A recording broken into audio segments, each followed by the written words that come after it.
आज मैं नेपाल के सबसे पवित्र मंदिरों में से एक मुक्तिनाथ टेम्पल जा रहा हूँ। कहते हैं यहाँ के 108 धारा के नीचे नहाने से सारे पाप धुल जाते हैं, लेकिन यहाँ तक पहुँचना इतना आसान नहीं था।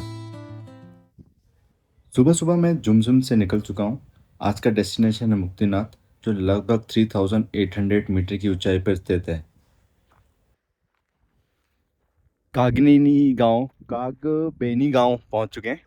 मैं ऊपर थोड़ा मुक्तिनाथ ही ऊपर जा रहा था, तो मुझे रास्ते में बहुत काफ़ी खूबसूरत सा ये दिखा, तो मैंने सोचा रुकना चाहिए और थोड़ा आप लोग को भी दिखाऊं कितना शानदार, कितना अच्छा है।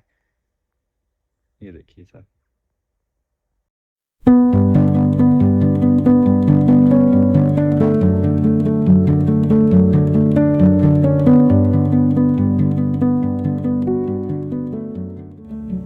ये देखिए दोस्तों, कितना खूबसूरत विलेज आ रहा है। ऐसे छोटे छोटे विलेज को देख के बिलीव ही नहीं होता। This village is located in one of the world's toughest reason.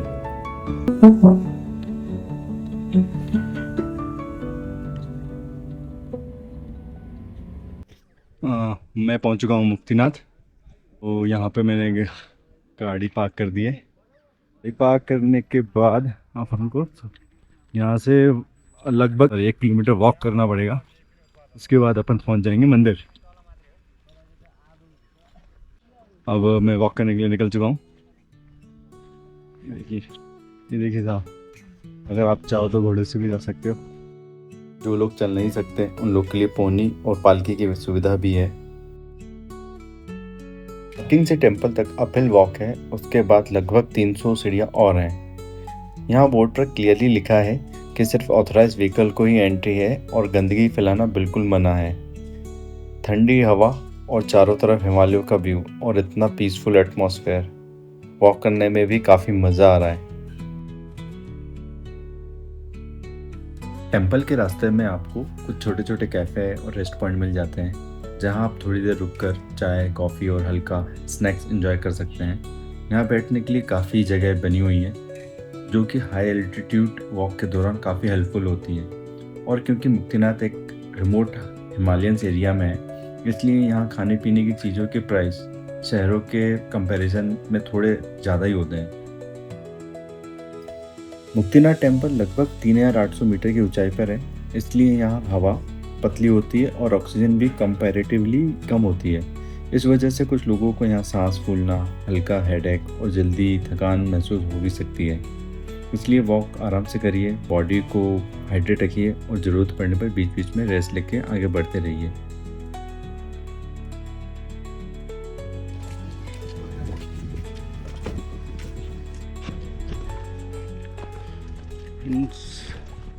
पहुंच चुके हैं मुक्तिनाथ। अब मैं मुक्तिनाथ टेम्पल के फाइनल स्टेज पर हूँ। अब यहाँ से एक्चुअल स्टेयर सेक्शन जो टेम्पल तक ले जाता है वो स्टार्ट हो गया है। लगभग 300 स्टेप्स हैं और एल्टीट्यूड ऑलरेडी 3800 मीटर है, इसलिए यहाँ क्लाइंब थोड़ा चैलेंजिंग हो जाता है। बढ़िया है कुछ स्टेप्स।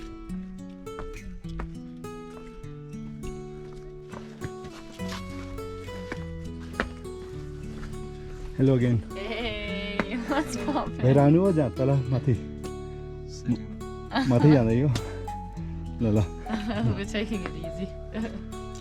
ये लोग मुझे कल चमसुन में मिले थे। इन लोग ने भी वहाँ पे कैंपिंग की थी जहाँ मैंने कल रात को स्टे किया था, तो हम लोग साथ में ही थे लगभग। ये लोग भी मुक्तिनाथ आ रहे थे, तो ये लोग थोड़ा पहले निकले, मैं थोड़ा लेट आया। लेकिन बीच बीच में रेस्ट करना बिल्कुल नॉर्मल है यहाँ, एक्चुअली रिकमेंडेटेड भी है, स्पेशली अगर आप फर्स्ट टाइम आ रहे हो।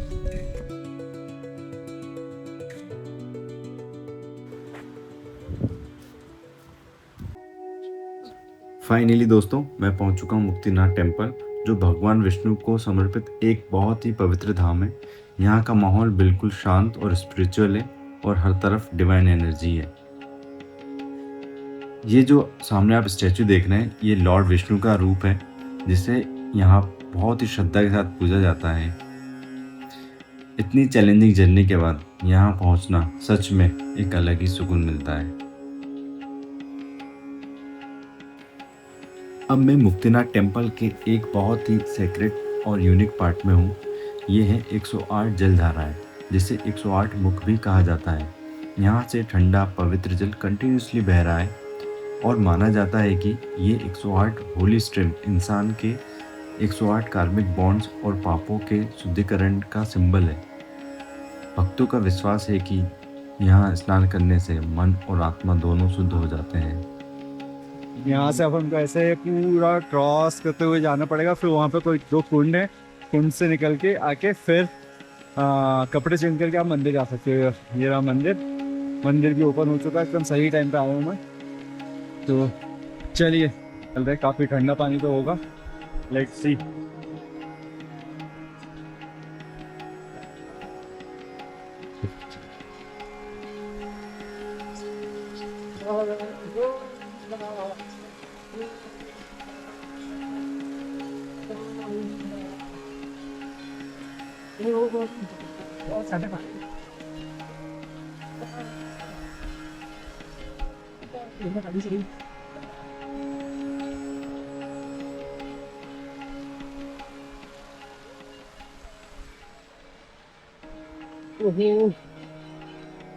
बहुत ठंडा पानी है,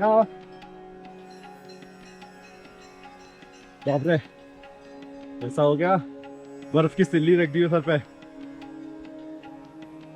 ओहो, थोड़ी देर वेट करना पड़ेगा यार।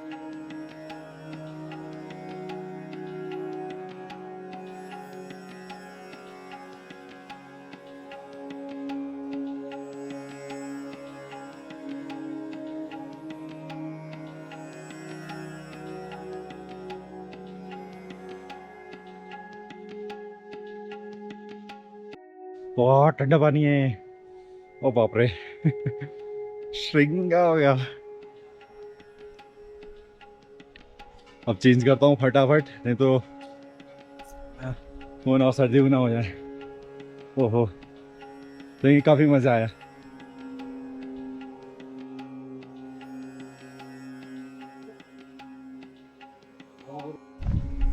तो दोस्तों, मुक्तिनाथ के दर्शन हो चुके हैं। मंदिर के पास मुझे एक बहुत बड़ी लॉर्ड बुद्धा की मूर्ति दिखी और मैं सोच रहा था कि मुक्तिनाथ में इतनी बड़ी लॉर्ड बुद्धा की मूर्ति क्यों है।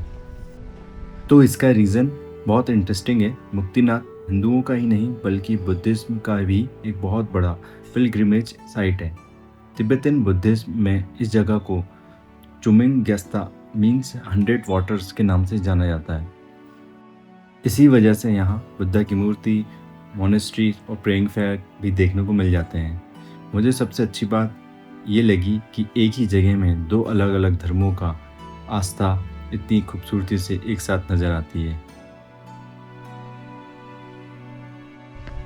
अब मैं जा रहा हूँ ज्वालामाई टेम्पल।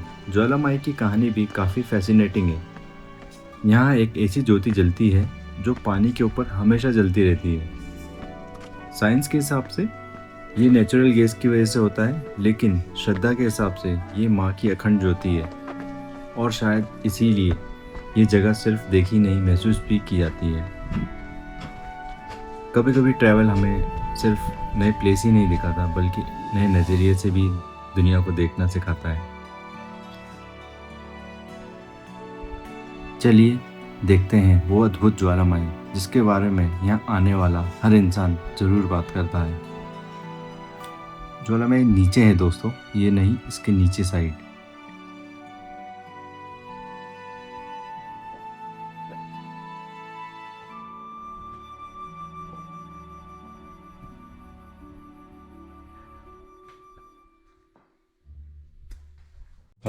मैं थोड़ा वापस जाऊंगा, ट्राई करता हूँ अपर मस्तांग आने के लिए।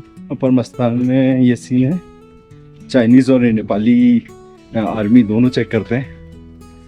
देखते हैं वो लोग जाने देंगे तो ऊपर अपर मस्तांग में आके स्टे करूँगा, और नहीं तो फिर वापस जमसुन आके। बाकी होपफुली रिक्वेस्ट करूँगा, जाने तो देना चाहिए उन लोग को। कुछ परमिट्स लगते हैं, परमिट्स बनाए नहीं अभी मैंने। देखता हूँ क्या बोलते हैं वो लोग, अगर वो लोग जाने देंगे तो ज़रूर जाऊँगा। बिकॉज अब यहाँ तक आए हूँ तो अब लोअर मस्तांग हो चुका है, तो अपर मस्तांग तो करना मस्ट है ही। लेट्स सी क्या होता है।